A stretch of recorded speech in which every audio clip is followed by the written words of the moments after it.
Piki yung drug war. Yun ang pinalalabas mga kababayan, sinasabi ni Trillanes. Hindi man totoo. Kung di, yung intensyon, sabi ng dating senador, labanan man lang po yung kompetisyon sa negosyo. Ito naman po yung bago naming product na binibenta online. iGlow Serum, whitening po siya. Tingnan ninyo yung epekto sa aking anak na architect before and now. Yung mga inquiries po ninyo, dumiretso na lang kayo sa kanyang Facebook account, Riz Maravillas. Si Pulong Duterte naman ngayon, mga kababayan, ang iniimbisiga ng DOJ, pati yung asawa ni Sara. Ito ngayon, mga kababayan, ang pinaka-latest na balita ngayon. Yan po, March 2, published by abogado.com.ph, DOJ probes new evidence versus Paulo Duterte, BP Sara's husband, in Davao drug trade. Matitindi po yung mga kasong kinasasangkutan ng mga Duterte, pati yung asawa ni Sara Duterte. Yan, si Atty. Mans Carpio, saka si Pulong. Sabi dito sa balita po, yung Department of Justice is set to examine new evidence linking Davao City Congressman Paulo Pulong Duterte and lawyer Mans Carpio, yung husband ni Vice President Sara Duterte, to the notorious Davao Group, a syndicate allegedly facilitating large-scale drug smuggling. Ito'y batay, mga kababayan, doon sa nauna ng sinubmit na supplemental complaint affidavits ni dating Senador Antonio Trillanes IV. Kung saan nag-submit siya, mga kababayan, nag-introduce siya ng mga bagong ebidensya that allegedly strengthens their links to the smuggling of 6.4 billion worth ng shabu sa ating bansa noong 2017. Ito yung mga kaso, mga kababayan, na kagimbal-gimbal, kahindik-hindik, droga. Yung mga kaso na pinail ng Duterte administration kay dating senadora Laila de Lima. Yung ngayon ang ikinakaso din laban sa kanila, drug case. Yan po. The affidavits includes the sworn statements of customs broker Mark Ruben Tagoba II and former Bureau of Customs Intelligence Officer Jimmy Guban. Ito yung mga nagsalita po na mga witnesses doon sa Quadcom. Si Guban, tapos si Tagoba.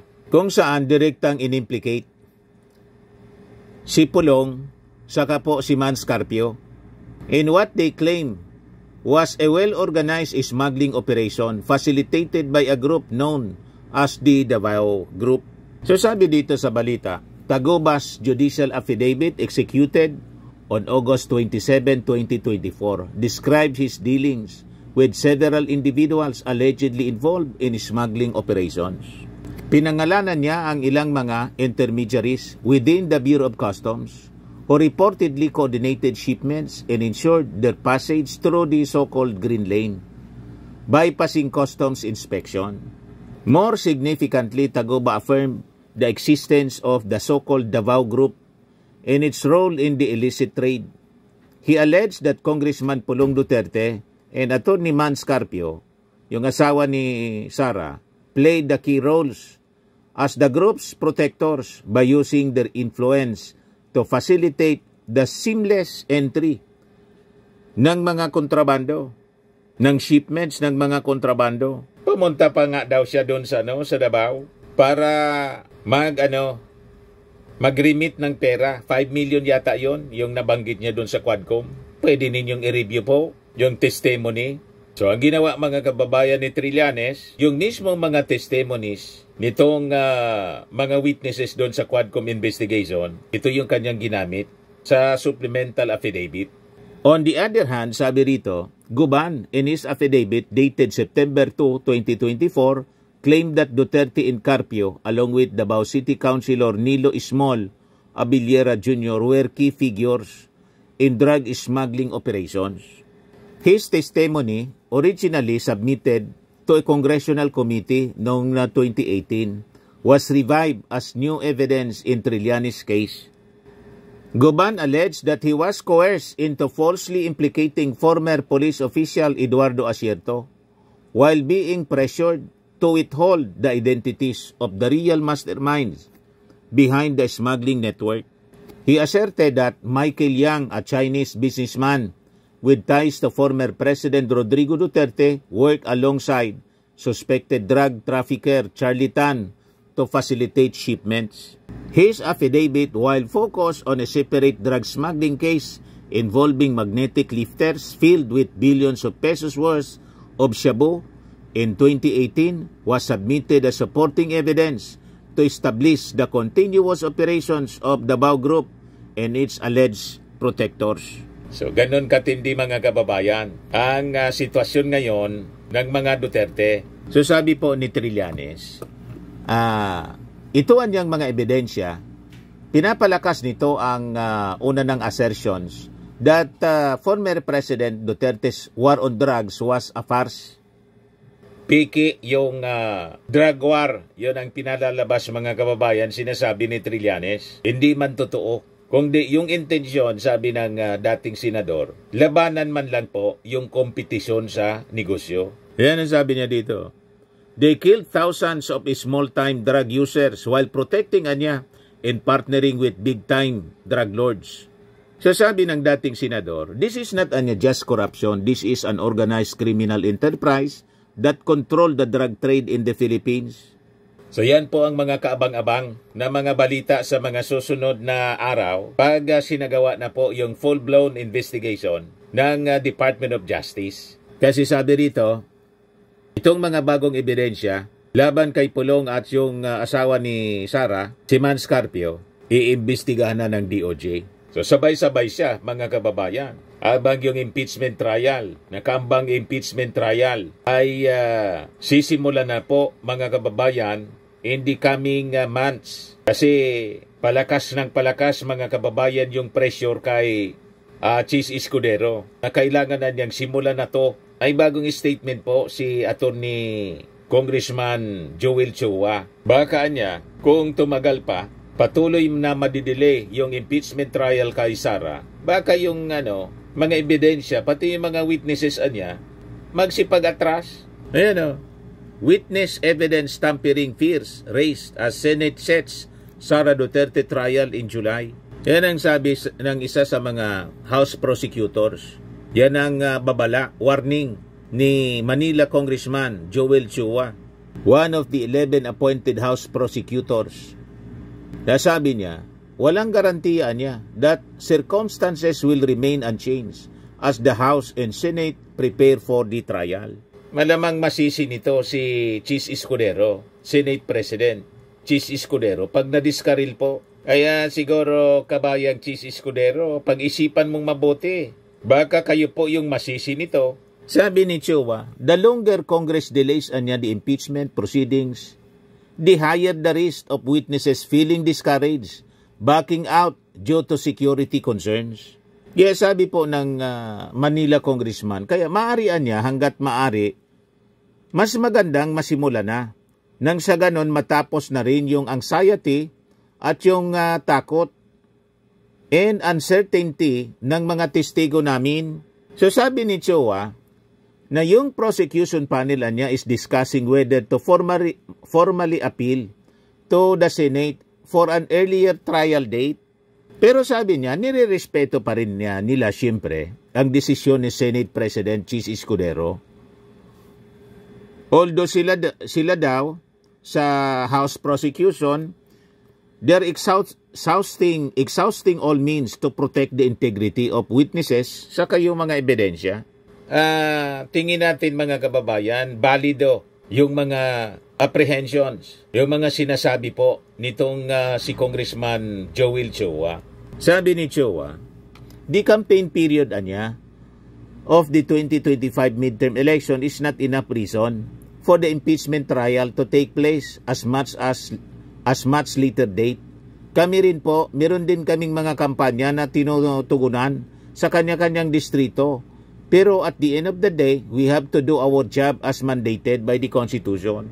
Yung mga senador po, nasa pasyalan po, nasa abroad daw, frustrated nga po si Coco Pimentel kasi hindi nangyari nung Friday.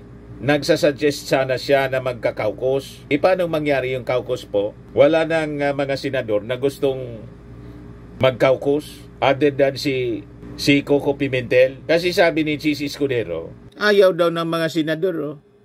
Most senators oppose caucus for VP Duterte impeachment trial. Busy daw kasi yung mga senador. Tinanong ko ang iba hindi rin naman nila gusto at busy din. How can it be an all senators caucus when most are traveling and some are abroad, some are not available and some are not interested? And as I've said, kahit anong gawin namin, hanggat walang sesyon, wala naman kaming masisimulan, sabi ni Chis Escudero. Kaya frustrated po si Coco Pimentel. Yan Pimentel disappointed there's no Senate caucus on BP Duterte's impeachment trial. Yan ang sabi niya. Disappointed ako dahil lalo na sinulat ko pa nga yung opinion ko para mabasa ng lahat So ibig sabihin nun, wala tayong nakumbinsi. Meron namang klarong legal basis yung ating sinabi. Klaro naman yung argumento natin. Pimentel said that the majority may have supported Escudero's decision. Ito sinabi to kay SP. I-assume ko na yung latest decision mo ay merong backing ng majority senators. Sinabi niya sa akin, tama daw na i-assume ko yun. Tama daw. So ang ibig sabihin nun, confident si SP Chis o talagang binigyan siya ng backing ng majority. So ito na po yung sabi schedule ng timeline ng mangyayari sa impeachment trial. June 2, resumption ng session and presentation of articles of impeachment. June 3, convening of impeachment court and oath-taking of incumbent senator judges. June 4, issuance of summons. June 14 to 24, reception of pleadings. June 24 to July 25, pre-trial. July 28, inaugural session of the Senate of the 20th Congress na. July 29, oath-taking ng newly elected senator judges before sitting as impeachment court. July 30, start pa lang ng trial. Busy yung mga senador, walang panahon. May panahon sila magkobra ng sweldo. Buwan-buwan kahit bakasyon, may sweldo sila. Kahit walang sesyon. Masarap maging senador, kaya kahit yung mga pinabili lang ng suka. Di ba? Sabi ng ating Pangulo, gusto nang magsenador. Di ba?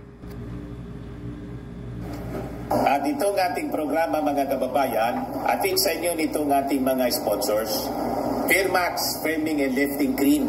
Pinapay po sa mga pulses in affected area. Mainam po ito sa mga pains at paninigas ng mga kaso-kasuan. Ito sa mukha naman yung application, anti-aging, Automax po siya. Ito ay Glow Zero, mga kababayan. Whitening po siya. Made in South Korea. Ito naman po, Ningxia Red Mix Fruit Drink. Gawa po siya sa goji berry. May anti-cancer properties po siya. At sa mga nagana po ng malinis and spacious fitness gym, pumunta lang po kayo sa aming Colossal Fitness Gym. May Grab Car Rental din po kami. At bills payment po sa aming office. At saka sa mga mahilig po sa mga imported bags, manood po kayo sa live selling ni Madam Aileen Rosales sa kanyang Aileen Closet po. Pati mga shoes, ito yung kanya po. Ito yung kanyang page. Kita ninyo, napakagandang mga online selling po siya. Si Madam Aileen Rosales. Cellphone number niya po, 773-798-7816.